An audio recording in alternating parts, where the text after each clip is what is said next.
evening. Here is the news at 6. First, the highlights. Lagos State government serves contravention notices on operators of containerized terminals, illegal dredgers in Ikorodu. Association of Local Governments of Nigeria cautions council chairman against nationwide protests. On the 14th, British Prime Minister meets police leaders over violent far-right protests in Southport. And in sports, Nigeria's D Tigers to face France in ongoing 2024 Olympics. Now the details. I am Akan Usen.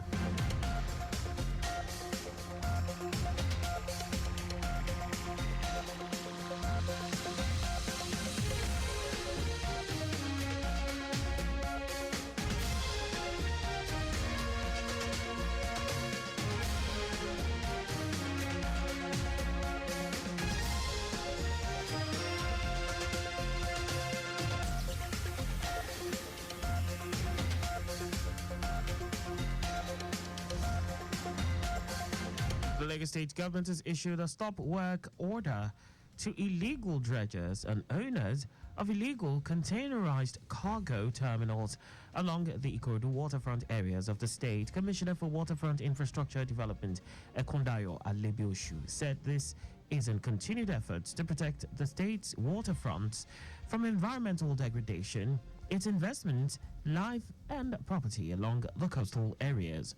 Alebioshu explained that the ministry will not hesitate to close down companies if they do not adhere to the rules and regulations governing waterfront infrastructure development in the state, which include coordination of dredging and reclamation activities. He sounded a note of warning to all companies and individuals in the business of sand dredging / stockpiling / reclamation and shoreline extension and development on the waterways without valid approval or permit from the state government through the ministry to do so immediately or face the wrath of the law.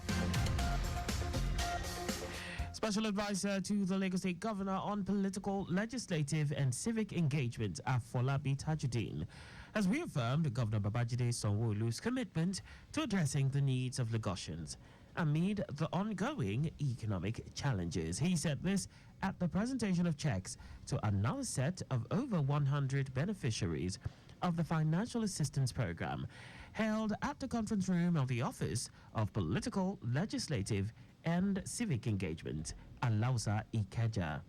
Tajuddin, while welcoming the beneficiaries, said the Sanwo-Olu's administration is fully committed to ensuring that every resident feels supported and valued regardless of the difficulties they face. Reiterating the role of each resident in maintaining peace and stability in the state, he appealed to all Lagosians to uphold law and order in the face of the planned protest. The Nigerian Girls Guides Association (NGGA) has inducted 3 new matrons to advocate for the cause of young girls. These matrons are wife of the Lagos State Commissioner for Basic and Secondary Education, Mrs. Ali Balogun, Executive Secretary, Lagos State Technical and Vocational Education Board, Ronke Aziz, and Chairperson, Nigerian Association of Women Journalists, Nawaj, Lagos State Chapter, Adola Ekine. The State Commissioner for Nigerian Girls Guide Association, Mudupe Akingbeshote, said the association is honored to welcome Ekine as a matron, recognizing her as a role model and advocate for young girls across the nation. In her acceptance speech, Ekine expressed her gratitude for the honor and reaffirmed her commitment to supporting the Girls Guide mission of fostering leadership, community service, and personal development among young girls. She added that Nawaj's primary role is advocating for the rights of the girl child, while guiding and mentoring members of the Girls Guides Association will be an additional responsibility and duty.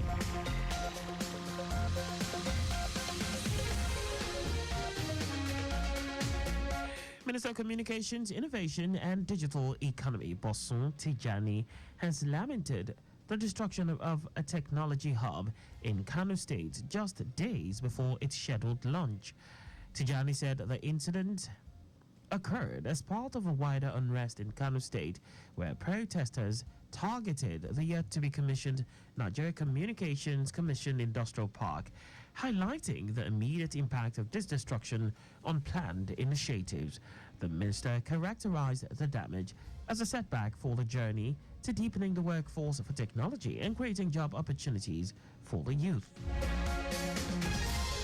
And now to the rest of the stories. The Association of Local Governments of Nigeria, ALGON, has cautioned the 774 council chairmen across the country against supporting the hunger protests currently being held simultaneously nationwide. Speaking on the situation during a press conference in Lafia, the president of ALGON, Aminu Maifata, said the association decided not to support the protests because they believe that the federal government under President Bola Tinubu has great plans for Nigerians.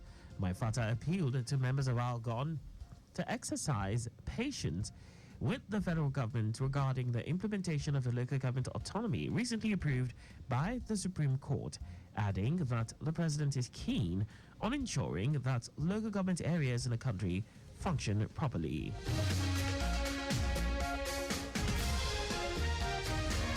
Borno state government has announced an immediate 24-hour curfew across the state.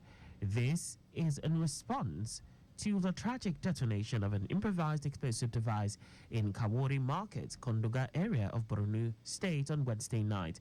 The explosion, suspected to be carried out by a Boko Haram suicide bomber, resulted in the deaths of 16 individuals and critical injuries to several others. Police Public Relations Officer Nahum Daso, who made the stone, urged residents to stay calm and adhere to the curfew. And now to foreign news. British Prime Minister Keir Starmer has convened police leaders for an emergency meeting following a second night of violent far-right protests after a stabbing spree in the town of Southport earlier in the week.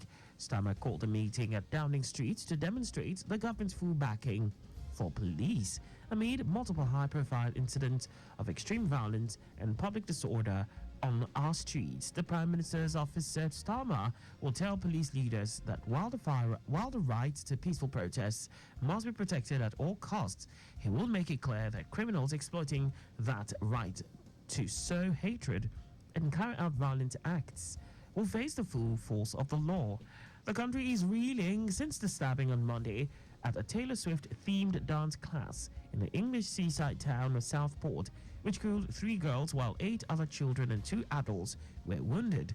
The 17-year-old suspect, named as Axel Radakubana, appeared at Liverpool Crown Court on Thursday, facing 3 counts of murder and 10 of attempted murder following the killings. And now sports. Nigeria's senior women's basketball team, the Tigers, is hoping to continue its fine form at the Paris 2024 Olympics when it takes on hosts France in its second Group B game.